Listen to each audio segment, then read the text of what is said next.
Welcome to Touch to Click. Today we'll show you how to add music to a picture on Android and guide you through each step to make your photos more engaging. Now, let's get started. Step 1. Open the Google Play Store, tap Search and type CapCut. This app lets you easily add music and edit videos on your phone. Step 2. Install CapCut and then open the app to get started. Step 3. Tap New Video at the top of the screen.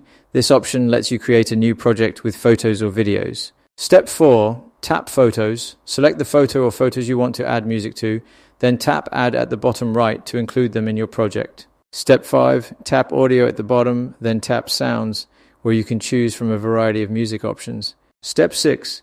To use music from your device, tap the folder icon, browse and select the track you want, then tap the plus icon to add it to your project. Step 7.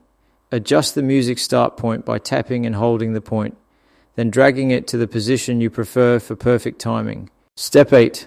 Adjust the length of the photo by tapping it and setting the start and end points as needed to match your music. Step 9.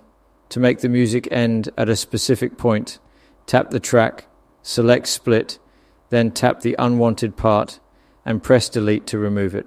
Thanks for watching, and don't forget to subscribe to Touch to Click for more easy tech tips.